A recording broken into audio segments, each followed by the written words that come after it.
मंडळी नमस्कार. जय महाराष्ट्र. येणारी निवडणूक ही अतिशय महत्त्वाची सर्वच पक्षांसाठी असणार आहे. यातच एकनाथ शिंदे यांच्यासोबत गेलेल्या पदाधिकाऱ्यांनी आता मात्र भारतीय जनता पक्षाच्या राजकारणाला कंटाळून एकनाथ शिंदे यांची साथ सोडण्याचा निर्णय घेतलेला आहे. मंडळी नेमकं घडलंय काय आणि राजकारणात शिंदे भाजपमध्ये घडतंय काय जाणून घेऊया पुढच्या काही 2 मिनिटांमध्ये. व्हिडिओ शेवटपर्यंत बघा. आवडला तर लाईक करा, चॅनलला सबस्क्राईब करून व्हिडिओ इतरांना शेअर करायला विसरू नका. मंडळी भारतीय जनता पक्ष यांच्या साथीने या ठिकाणी एकनाथ शिंदेंनी सर्वात मोठा राजकीय डाव टाकला आणि शिवसेना ताब्यात घेण्याचं कामही झालं. एकीकडे धनुष्यबाण आणि शिवसेना चिन्ह एकनाथ शिंदेंना जरी मिळालं असलं तरी अंतिम निर्णय सुप्रीम कोर्टामध्ये तो बाकी आहे आणि याचीच भीती शिंदे गटातील अनेक पदाधिकाऱ्यांना वाटू लागलेली आहे. तर काही पदाधिकारी आणि नेत्यांना त्याची चाहूलही लागलेली आहे की येणाऱ्या काळामध्ये भारतीय जनता पक्षाचा सध्याचा रंग बघता धनुष्यबाण चिन्ह आणि शिवसेना हे नाव एकनाथ शिंदेंना मिळेल की नाही याची शक्यता फार कमी आहे. यातच या निवडणुकीमध्ये भारतीय जनता पक्षाविरुद्ध एकनाथ शिंदे असाच सामना चांगलाच रंगताना दिसतोय. सत्ताधाऱ्यामध्येच कुरघोडी, एकमेकांचं पाडापाडीचं राजकारण आणि पैशाचा पाऊस या ठिकाणी वाटप होणारा पैसा अफाट या ठिकाणी जो दिसून आलाय त्यामधून अनेक गोष्टी शिंदे गटातील पदाधिकाऱ्यांनी या ठिकाणी शिकलेल्या आहेत.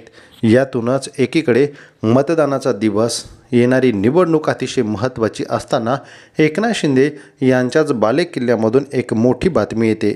एकनाथ शिंदे ज्या बालेकिल्ल्यामध्ये मोठे झाले त्याच बालेकिल्ल्यातून आता त्यांना सोडणाऱ्यांची संख्या वाढू लागलेली आहे.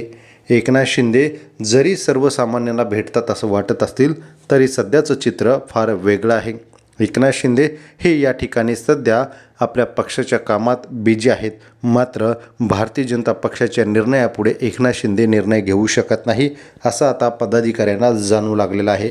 आणि अशा पार्श्वभूमीवरच आता एकनाथ शिंदे यांच्यासोबत गेलेले ठाकरेंची साथ सोडलेले नेते पुन्हा एकदा हजारोच्या संख्येने मातोश्रीकडे वळताना दिसत आहे. नगर परिषद निवडणुकीच्या पार्श्वभूमीवर उद्धव ठाकरेंनी एकनाथ शिंदेंना मोठा धक्का दिला आहे. एकनाथ शिंदेंचा बालेकिल्ला असलेल्या ठाणे 5 पाखाडी मतदारसंघातील पदाधिकाऱ्यांनी मोठ्या संख्येने ठाकरेंच्या सेनेमध्ये पक्षप्रवेश केलेला आहे.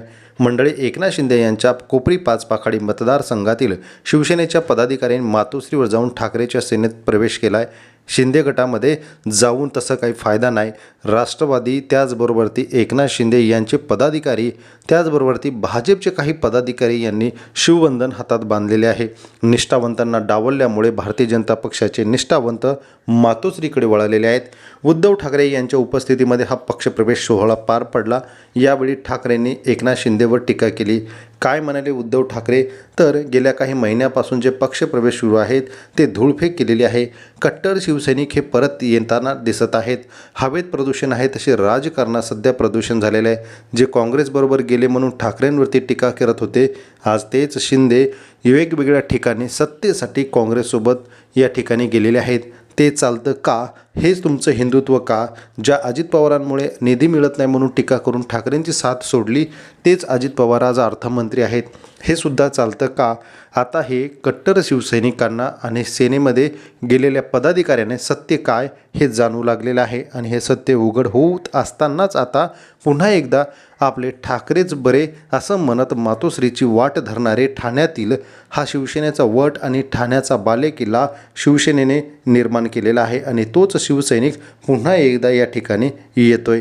अशातच आता ठाकरेंच्या सेनेत घर वापसी करणाऱ्यांची संख्यासुद्धा आता बऱ्यापैकी वाढलेली. आपल्याला याबाबत काय वाटतं कमेंट करा.